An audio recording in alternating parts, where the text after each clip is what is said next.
네, 우리 장목사님도 말씀해 주셨는데 그죠? 갑자기 너무 많이 환해지셨죠? 네, 그런 것 같습니다. 이 불빛이 환한 것보다 우리 이렇게 한번 인사해 주셨으면 좋겠는데, 당신이 더 환하십니다. 한번 인사하겠습니다.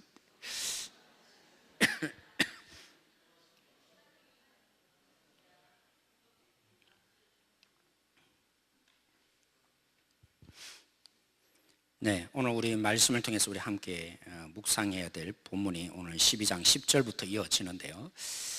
우리가 이 본문을 그죠? 좀 색다르게 좀 볼 필요가 있는 것 같습니다. 저도 예전에는 이 본문을 보면서 아브라함이 참 믿음이 없는 사람이다 이렇게 생각할 때가 참 많이 있었어요.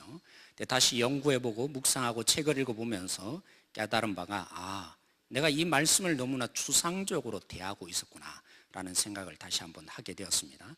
여러분 기억나십니까? 아브라함이 가나안 땅에 들어갔지만 그 땅을 목적으로 해서 간 것입니까? 아니면 나그네로 그 땅을 들어간 것입니까? 소유하기 위해서 들어갔습니까? 나그네로 살기 위해서 그 땅에 갔습니까? 어느 거죠? 소유하기 위해서입니까? 나그네로 살아야 되는 인생입니까? 소유하기 위해서가 아니었습니다. 그죠? 아브라함에게 먼저 말씀하실 때도 너는 내가 보여줄 땅으로 가라고 했고, 그리고 비록 가나안 땅에 들어왔지만 여전히 하나님이 말씀하시는 바는 아브라함이 소유한다는 것이 아니라 내 후손이 소유할 땅이다. 그래서 아브라함이 어떻게 했어요? 자기가 어디에 거해야 될지 모르니까 비록 하나님이 가라고 하는 지시하는 가나안 땅으로 갔지만 여전히 자기가 어디에 머물러야 되는지 모르니까 계속해서 이동하는 삶을 살았다. 그죠? 그래서 아브라함의 삶이 나그네의 삶 이렇게 표현할 수 있겠죠. 그래서 아브라함이 계속적으로 남하기 시작합니다. 그죠? 밑으로 내려오다가 결국에는 어디까지 갔을까요? 오늘 이 본문에 있는 애굽 근처까지 간 것입니다. 하필이면 그때 뭐가 일어났어요? 기근이 일어난 것입니다. 이 본문을 보면서 저는 한때 그랬죠. 아브라함이 참 믿음이 없다. 하나님이 지시하는 땅에 머물지 않고 이 어려움이 생겼다고 물을 얻고자 기근을 피해서 애굽 땅으로 가네. 정말 제가 그렇게 생각할 때가 참 많이 있었습니다. 오늘 여기 잘 보십시오. 두 번에 걸쳐서 표현해 줍니다. 한 번만이 아니라 오늘 이 10절에 보시면 그가 남방으로 점점 옮기다가 그 땅에 뭐가 들었으므로요? 기근이 들었으므로 라고 한 번만 말해도 되는데, 그래서 아브라함이 애굽으로 갔다 이러면 될 거 아닙니까? 그런데 다시 한번 뭐라고 합니까? 그 땅에 기근이 있어서 그래서 옮긴 것이다. 믿음이 없어서 그곳으로 간 것이 아니라 아브라함은 기근으로 인해서 그 땅으로 갔다. 굉장히 다른 표현입니다. 오늘 이 성경은 두 번에 걸쳐서 강조를 해줍니다. 아브라함이 결국에는 생각하셔야 합니다. 아브라함의 목적지가 우리는 가나안이라고. 왜냐하면 이미 우리는 그죠? 이 아브라함의 전 생애를 다 알고 있으니까, 정보가 다 누출되어 있으니까 합니다. 그러나 아브라함은 아직도 몰라요. 뭘요? 하나님이 가나안 땅을 자신에게 줄 건지 말 것인지. 물론 후손에게 줄 것은 분명합니다. 그러나 이 가나안 땅에 왔지만 어디에 거해야 될지 아브라함이 압니까? 아직도 모르고 있습니다. 그래서 계속 남하해 가고 있는 것이죠. 그런데 갑자기 뭘 만났습니까? 하필이면 기근을 만나게 된 것입니다. 그래서 여러분, 우리도 그렇잖아요. 어떤 환경을 보면서 때로는 그 환경으로 하나님의 인도를 받을 때가 종종 있죠. 저도 가끔 그렇습니다.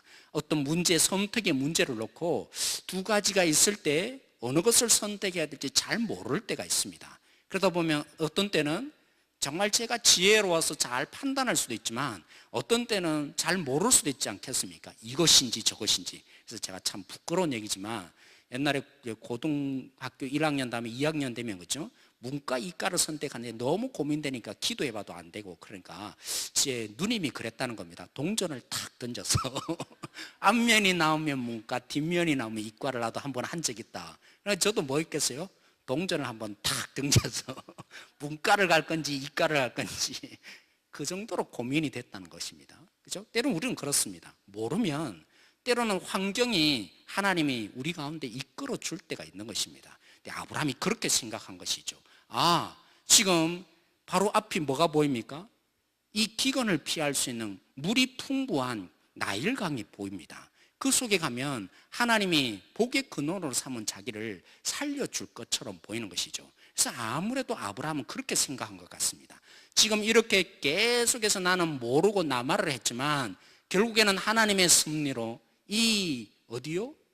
나일강이 풍부한 저 기근이 없는 비가 내리지 않는 이 가나안 땅보다도 하나님이 나를 여기로 섭리 가운데 이끌어 준 것은 아닌가? 그런 마음으로 거기에 간 부분이 굉장히 크다는 것입니다. 또 한번 우리가 더 살펴보십시다. 왜 아브라함이 더욱더 그런 선택을 할 수밖에 없었는지. 물론 그죠? 애굽으로 가자마자 아브라함이 맞닥뜨린 문제가 뭡니까? 자기 아내 사레가 너무나 예뻐서. 사레의 나이가 몇 세였을까요? 우리가 상상할 때는 어떻게 이럴 수 있을까? 아브라함이 75세 때 가나안 땅에 왔고, 그죠? 사레가 그 땅에서 이 애굽으로 갈 나이를 보면 몇 세였냐면 10살 차이니까 65세였던 것이 분명합니다. 우리는 아니 65세면 그죠? 정년 정도 되고 이미 굉장히 얼굴이 삭았을 거라 생각하지만 여러분 그 당시에 우리의 이 계산법으로 해석하면 안 됩니다. 왜냐하면 당시에 몇 년을 살은 줄 아세요? 사라가 몇 년을 살았죠? 120년을 살았습니다. 120년이라는 인생을 산 것을 오늘날의 나이로 따져보면 학자들이 그렇게 말합니다. 비록 문자적으로는 65세지만 몇 세 정도였을까? 인생의 이 육체의 나이로 보면 그 당시에 120년을 사례가 살았으니까 한 35세 정도 되었을 거라. 35세의 나이 정도라면 여러분 그죠? 가장 꽃피고 완숙할 나이가 아닙니까? 미모가 너무나 아름다울 대로 아름다울 나이가 아니겠습니까? 그러기에 정말 아브라함이 한편으로는 걱정하는 것처럼 너무나 안 그래도 아름다운데 가장 완숙한 나이가 된 이 사례를 보고 사람들이 다 반하고 좋아할 만한 그런 나이인 것이 분명합니다. 그런데 오늘 여기 본문에 보시면 그죠? 한번 잘 보십시오. 물론 아브라함은 상상을 한 것입니다. 추측을 한 것입니다. 내 아내가 너무나 예뻐서 어떻게 할 거라고요? 나를 죽이고 너를 빼앗아갈 것이다. 그러니까 우리 함께 거짓말 하자. 너 날 좀 살려달라. 이렇게 오늘 얘기하는 본문이 보여집니다. 여러분 왜 아브라함이 이런 얘기를 하게 되었을까요? 우리는 이미 알고 있습니다. 그렇죠? 노아 시대 때 일어났던 가장 기본적인 죄악을 얘기할 때 하나님의 아들들이 어떻게 했다고요? 사람의 딸들의 아름다움을 보고 그 딸들을 취하였다고요. 여러분 기억 남습니까? 하나님의 그죠? 이 아들들이 누굽니까? 우리는 믿는 사람이 아니라 그랬어요. 그죠? 당시에 자신을 신의 아들로 여기는 자들이 누굽니까? 바로 왕족들, 권력을 가지고 있는 사람들이 이 노아 시대 때의 죄악상을 그죠? 한편으로 드라마처럼 보여주는데 어떻게 보여주고 있습니까? 그들은 권력을 이용해서 자기 눈에 보기에 좋은 대로 그죠? 참 예뻐 보이네 이러면 자기보다 밑에 있는 그죠? 하층민에 있는 그런 여인들을 그냥 마음 놓고 빼앗아가는 것입니다. 근데 아브라함은 그렇게 생각한 것이죠. 분명히 이 절대적인 권력자 바로가 누굽니까? 애굽의 왕이에요. 그 당시에 나일강의 이 모든 풍부한 물속에서 그죠? 이 시대적인 아브라함 배경의 상황들을 보면 오늘날로 말하면 미국과 같은 절대 권력자 바로 그게 바로인 것입니다. 그래서 아브라함은 나름대로 걱정을 한 것이죠. 분명히 대부분 내가 경험한 사람들은 어떻게 해요?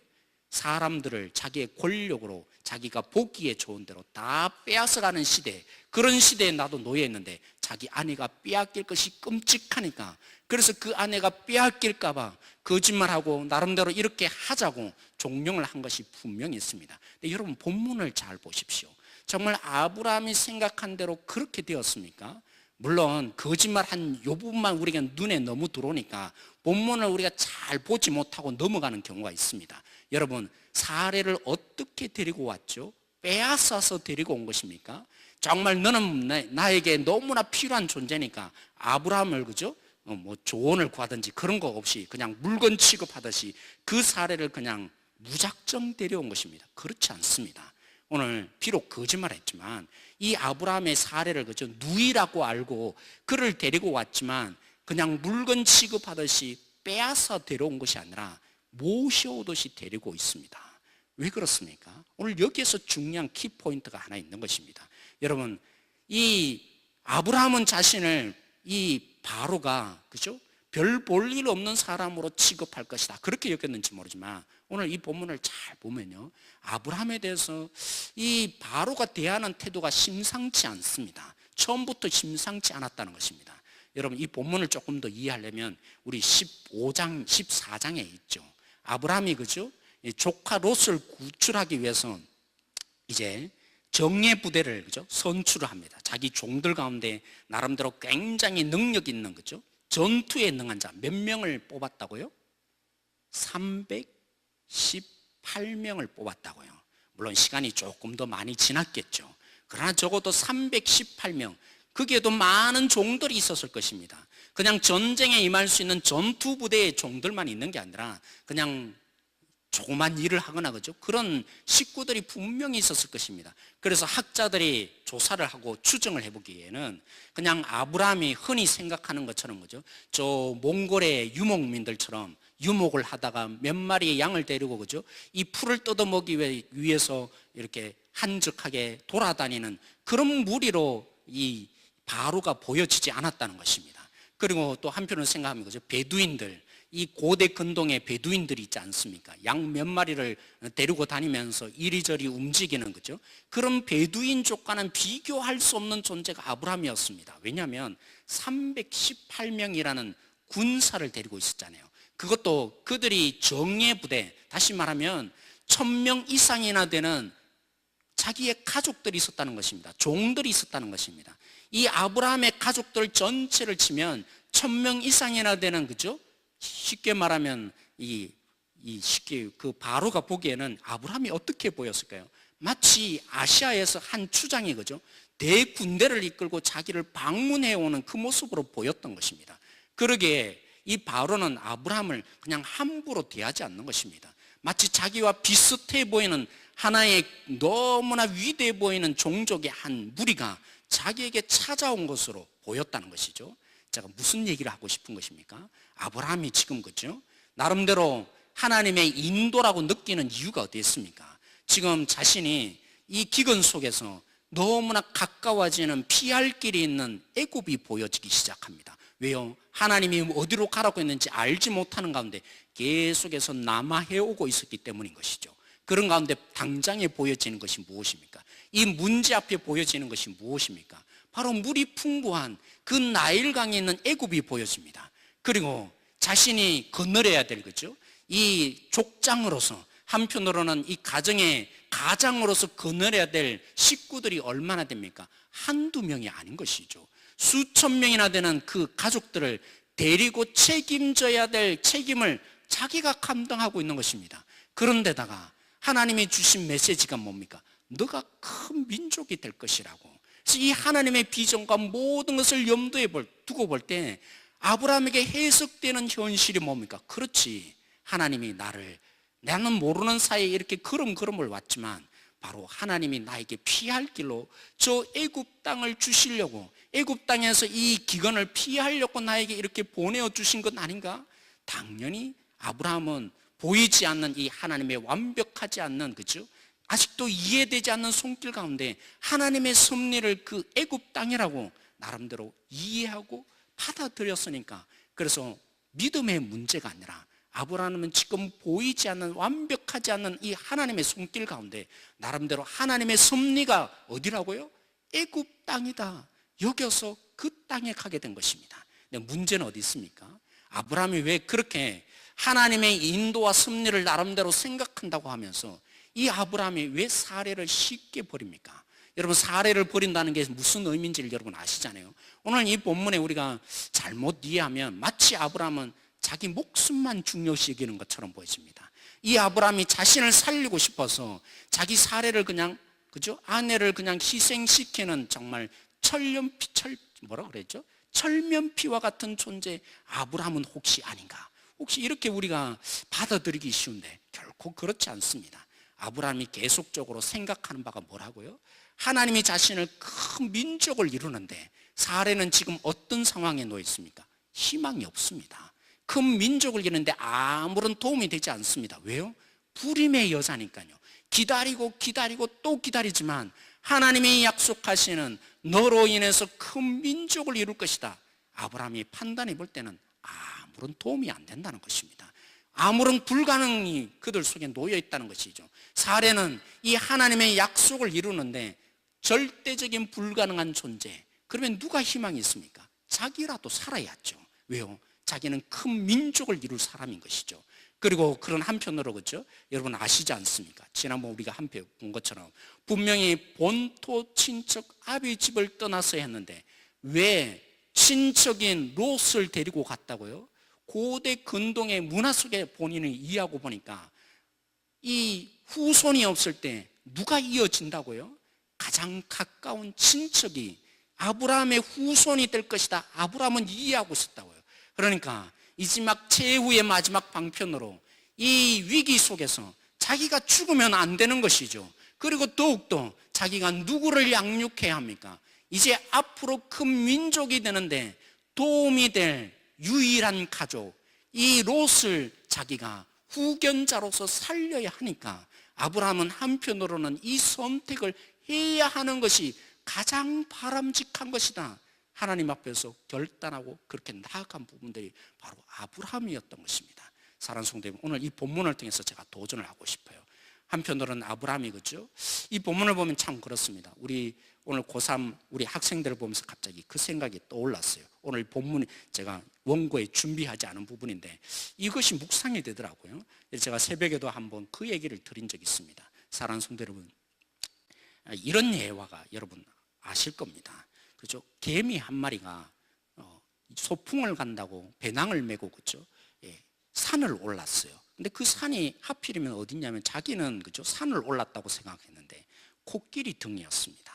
자기는 잘 몰랐죠. 그러니까 코끼리가 잠자고 있다가 일어나서는 너무나 귀찮으니까 야, 너 내려와 이렇게 한 거죠. 그러니까 이 말을 잘 안 듣습니다. 그러니까 코끼리가 다시 한번 얘기하죠. 야, 너 안 내려놓으면 죽어 이렇게 하니까 개미가 뭐라고 한지 아세요? 까불지 마, 발로 콱 밟아 죽이려고 이렇게 했다는 것이죠. 여기 이 말을 들은 이제 하루살이가 또 하도 가차는 듯이 또 얘기를 했죠. 내가 세상을 오래 살았나 보다. 뭐 이렇게 얘기를 했다 그래요. 그렇죠? 참 제가 표현을 잘 못하죠. 더 재밌는 건데 그 말이 묵상이 되었어요. 사랑하는 성도 여러분, 아브라함이, 그죠? 본인의 이 사고와 생각 속에 어떻게 하나님의 뜻을 온전히 헤아릴 수 있겠습니까? 한편 우리도 똑같습니다. 우리가 보기에는 이것이 하나님의 뜻이었으면 좋겠고, 때로는 우리가 선택하면서 때로는 이 아브라함처럼 우리가 잘못 판단한 일이 한두 번일까요?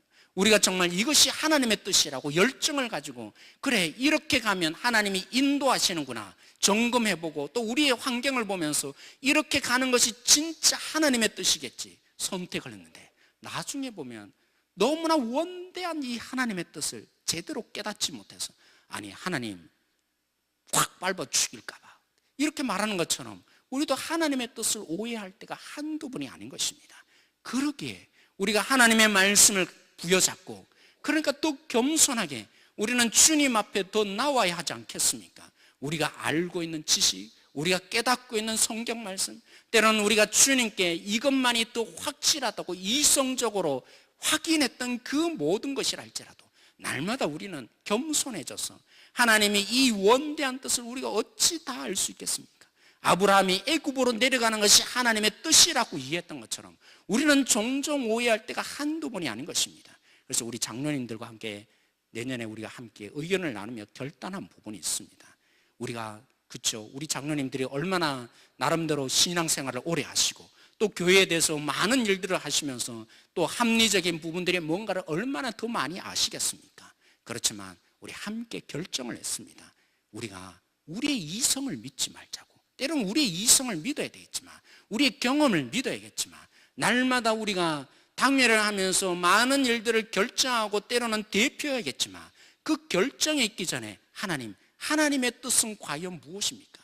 우리 교회를 한 하나님의 뜻은 과연 무엇입니까? 먼저 묻는 우리 당회가 되자고. 그래서 우리는 한 달에, 그렇죠? 당회가 있기 2주 전에 수요일 새벽마다 기도할 것입니다. 우리 교회를 부여잡고 우리의 결정해야 될 문제를 놔두고, 때로는 제가 솔직히 말하면 그렇습니다. 때로는 목회를 하면서 많은 선배들이 때로는 가르쳐 줍니다. 어떻게 하는 것이 당회를 이끌어가는 데 좋을까? 뭐 때로는 이런 얘기 저런 얘기를 많이 해줍니다. 제가 많이 고민을 해보니까 때로는 그래요. 어떤 문제가 부닥칠 때 그죠? 당회가 이왕이면 화합이 잘 되면 좋지 않겠습니까? 그래서 어떤 목사님들은 그렇게 한다고 합니다. 미리 한 분 한 분을 만나서 얘기를 해주고 저의 목회를 이렇게 이끌어가고 싶은데 이런 마음이어야 되지 않겠습니까? 이런 마음들을 함께 때로는 나누면서 그렇게 쉽게 모든 일들이 결정되도록 노력을 한다 그래요. 때로는 그 방법이 참 좋을 수 있다고 저도 생각합니다. 그러나 저는 바꾸기를 원합니다. 그것보다도 더 좋은 방법이 뭐겠습니까? 우리 모든 한 사람 한 사람들이 이 모든 일들을 우리가 합리적으로 또 경험하고 우리의 신앙으로 판단해서 결정하기 전에 하나님의 뜻을 구하는 것입니다. 하나님께 물어보는 것입니다. 하나님, 과연 우리는 제대로 알지 못합니다. 하나님이 우리 교회를 향한 전체적인 뜻이 무엇인지 우리는 결코 제대로 알지 못합니다. 겸손하게 주님 앞에 무릎 꿇고, 그래서 하나님 앞에서 우리가 하나님 앞에 우리의 이 모든 여건과 상황과 결정을 올려들어서 하나님의 그 지혜가 우리 속에 부어지기를 누구보다도 기도하는 자가 되어야 하지 않겠습니까? 오늘 이 자리에 있는 여러분들이 그런 의미에서 저는 너무나 귀중한 분들이라 생각합니다. 왜요?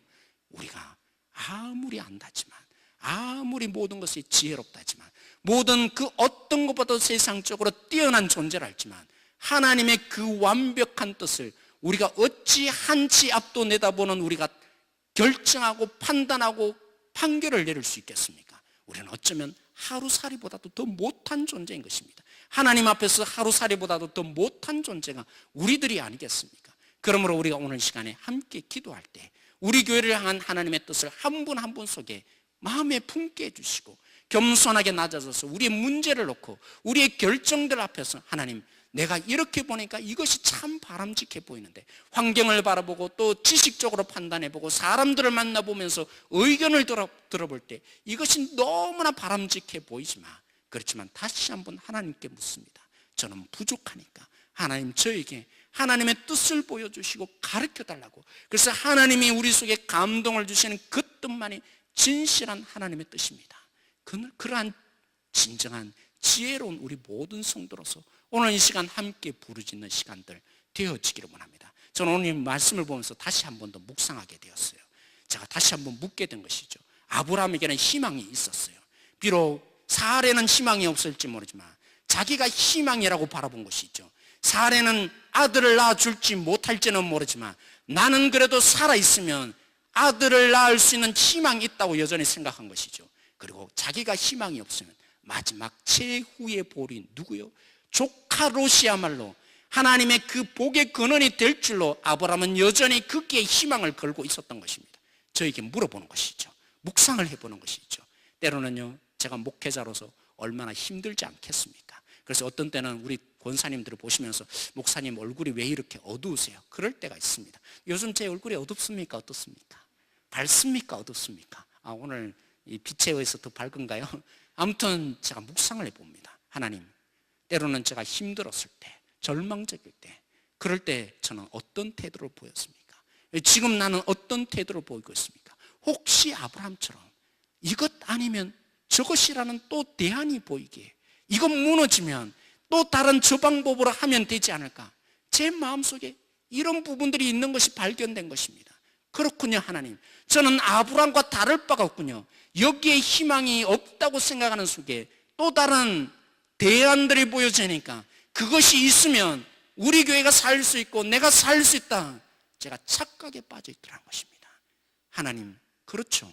하나님이 저의 전부의 희망이어야 합니다. 또 다른 대안이 희망인 것이 아니라 아브라함처럼 이것이 안 되면 저것이 될 것이라는 것이 희망이 아니라 하나님이 일하셔서 개입하셔야 그것이 진짜 희망입니다. 제가 그걸 놓치고 있더라고요. 결국 저는요, 뭘로 일합니까? 내가 생각하는 그 다른 대안, 하나님이 대안이 아니라 그 다른 대안이 희망이 되어진다면 어찌 우리 가운데 진정한 생명이 잉태되고 진정한 교회됨이 나타날 수 있겠습니까? 제가 제 모습을 보면서 참 이 죄성이 끊임없이 내 속에 일어나는구나. 어느 하나가 무너지면 또 다른 대안을 찾고 그것이 있으면 이 문제는 쉽게 해결될 것이다 생각하고 있는 이 아브라함과 동일한 내 모습이 끊임없이 내 속에 일어나는 것을 보게 되는 겁니다. 사랑하는 성도 여러분, 우리가 철저히 죽어야 합니다. 십자가에 우리 자신이 철저히 죽고 오직 주님이 100% 되어야 하는 것이죠. 90%의 하나님이 아니라 95%의 하나님이 아니라 100%의 하나님만이 우리 교회의 진실한 소망인 것입니다. 저희의 소망이고 우리 모든 성도들의 진정한 소망입니다. 오늘도 우리가 하나님 앞에서 기도하면서 확인되어지기를 원합니다. 과연 나는 무엇 때문에 오늘 또 절망하지 않고 희망이 있다고 말하는가? 나는 오늘 또 무엇 때문에 이 속에 즐거움이 있다고 얘기하는 건가? 과연 하나님 때문인가? 아니면 다른 대안, 하나님 외에 다른 대안이 보이기에 그 대안으로 인해서 오늘 또 내 속에 희망이 있다고 발견된다면 오늘 우리가 하나님께 부르짖으십시다. 하나님, 하나님이 전부가 되어주십시오. 하나님이 전부가 되어지기를 원합니다. 그렇게 함께 부르짖으며 나아가십시다. 오늘 이 본문을 묵상해 본다면 아브라함의 근본적인 이 모든 문제의 원인이 뭔지를 우리 장 목사님도 얘기했고 제가 지난번에 설교에도 얘기했습니다. 뭐죠? 가나안 땅에 하나님이 계시고 애굽 땅에는 하나님이 없다는 것이죠. 그들의 종교적인 세계관은 오직 하나님은 가나안에 보내셨으니까 가나안 땅에 하나님은 있을지 모르지만 애굽 땅에는 자기의 생명을 지켜줄 자가 누굽니까? 바로라고 생각하니까 그 바로 앞에 두려움에 떨고 하나님이 지켜주지 못할 것을 그가 바라보았기에 그는 방법을 강구하게 된 것입니다. 사랑하는 성도 여러분, 오늘 우리는 어떻습니까? 우리 교회 속에, 우리 자신 속에 과연 하나님이 다스림을 우리는 믿지 않습니까? 이 가나안의 종교와는 달리 우리는 하나님이 어디든지 계신 분이라고 믿고 있지 않습니까? 심지어는 우리의 죄악 속에서도 하나님은 분명히 다스리고 있음을 우리는 믿습니다. 그러기에 우리 교회는 절대로 망하지 않을 것입니다. 하나님이 우리 교회 가운데 분명히 역사해 주실 것입니다. 복음은 절대로 망하지 않을 것입니다. 복음은 반드시 그 하나님의 생명을 우리 가운데 일으키고야 말 것입니다. 아무리 죄악있고 아무리 하나님의 뜻을 모른다 할지라도 하나님이 마치 마지막 순간에 그 절망적인 순간에 사례를 통해서 이 생명의 근원이 닫힐 순간에 아브라함이 그저 바로에게 꿈으로 나타나서 그 일을 막은 것처럼 하나님은 반드시 역사하실 것입니다. 반드시 그 하나님이 처음부터 계획한 그 일을 우리 가운데 이루고야 마실 하나님이실 것입니다. 그러므로 여러분 두려워하지 마십시오. 잘못된 선택을 할까 두려워하지 마십시오. 때로는 우리가 믿음이 없이 잘못된 길을 갈까 두려워하지 마십시오. 하나님이 반드시 우리 가운데 진실한 하나님의 길을 갈 수 있도록 끝까지 책임져 주시고 붙들어 주시고 하나님의 신실한 신부 처음 약속하시고 우리에게 그 구원자를 보내주셔서 우리를 그리스도인으로 만들어 주셨다면 하나님이 끝까지 반드시 우리를 하나님의 정결한 신부로 언젠가는 반드시 세우고야 말 것입니다. 그걸 꺾을 수 있는 사람 이 땅에 아무도 없게 될 것입니다. 그러기에 우리에게 은혜가 아니겠습니까? 그러기에 우리 교회가 희망이 있는 거 아니겠습니까? 그러나 여러분 이것으로 끝나서는 안 됩니다. 왜 그렇습니까? 하나님이 하나님의 일을 하실 거거든요. 그 말은 한편으로는 은혜이기도 하지만 계속해서 하나님의 뜻을 거부하고 방해하며 하나님 앞에 순종하지 않고 하나님이 돌아오라고 함에도 불구하고 돌아오지 않게 될 때 하나님이 어떻게 할 것입니까? 나뭇가지를 꺾듯이 꺾으실 것입니다. 그렇게 해서라도 바꾸실 하나님이실 것입니다.